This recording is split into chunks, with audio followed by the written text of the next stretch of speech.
Well, hello, and thank you all for coming out to celebrate with us tonight. It's an honor to be here. I'd like to thank the committee, the letter writers. I'm truly honored to be part of the Hall of Fame, and I hope to enjoy this year after year, the great celebration. First of all, I'd like to introduce my table, my lovely wife, Christy. I have my two sons, Shane and Sean. I have two sisters here, Cindy and Wendy. And also, we have Carol Avila. Carol is the original Santa Clara Vanguard's mom. She has 6 children, all marched in Santa Clara. They started way back at the beginning. And Carol, thank you so much for making the trip out here. It means a lot.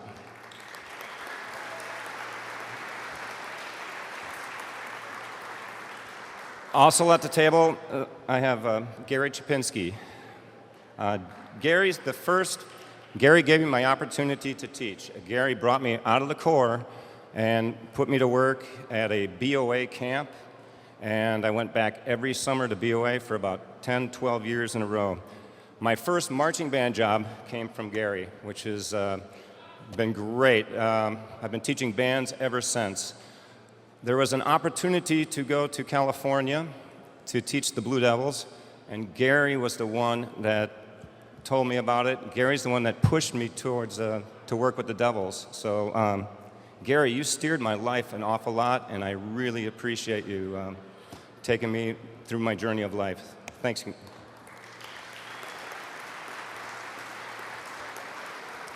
I marched 9 years. I've had two instructors that meant a lot to me, gave me lifelong lessons. It was Bob Wendersky and Jim Elvord. Bob taught me that you could push kids extremely hard. You could push the kids and hold them accountable to what their actions are and how they perform.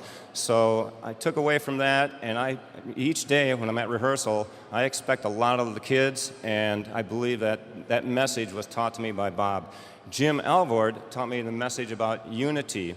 If we all stick together, if we all focus on the same project, we're not going to be denied. We're not going to crumble. If you separate from the gang, you're going to be gone to the wolves. But Jim always had us unified in unity. So every day at rehearsal, I preach that same words that I learned 30 years ago. So to Bob Wendersky, Jim, thank you so much.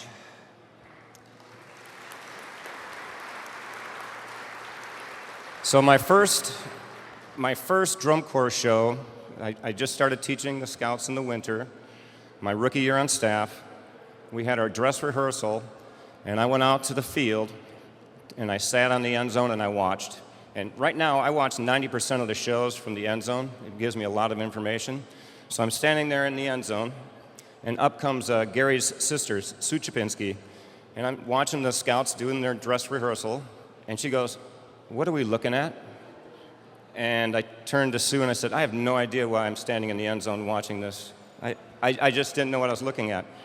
But I had three teachers, 3 masters of marching and maneuvering that taught me. And that's Tom Atchison, Tom Strachan, and Joe Lemire. They took me under their wing, and they told me how and why we do things. And for those guys, I owe a ton of thanks.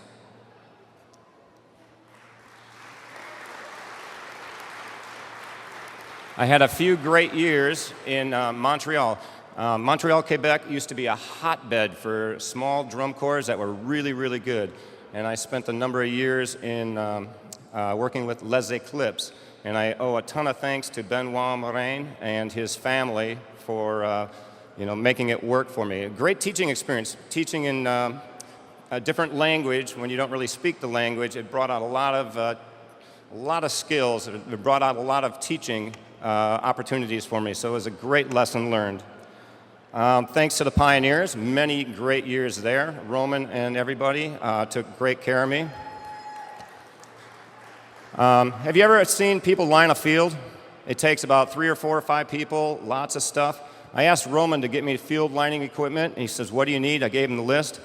I came to that rehearsal, I'm looking for my field lining stuff. Roman opens up his briefcase, gives me 1 can of paint, gives me a little tape measure, and he gives me a little ball of string. He had no idea what it takes to line a field. So the Pioneer, after that day, we did get better every day, so it was pretty good. I had a number of great years, which you saw in the video, with Starve, Indiana. So it was Jim Mason and the gang. Excellent, excellent team, great staff. Medworth, Butler, Slice, you guys were all awesome. So then my journeys took me to California, and my first Blue Devil rehearsal. This was pretty incredible. Just finished with Star, really hard, straight kids. Get to California. They introduced me, okay, Todd, take it away. So I go, Core 10, Hut, and nobody moved. And one of the senior members came out and said, we don't do Core 10 Hut here. We're the Blue Devils. And I go, well, how do you get everybody to stand up and stop moving? All you have to do is say, stand by. I said, okay, Rob, get back in line, let me try it. So, stand by is the word. So I went, ready, Core, stand by, hit, you got one count. I don't care if it's stand by hit or 10 Hut hit. So that's how I started. We had to really turn the Core into marching. They weren't really locked into it, feeling it. And to that, I owe Ron Harden, Kenny, Jamie, BP, all you guys,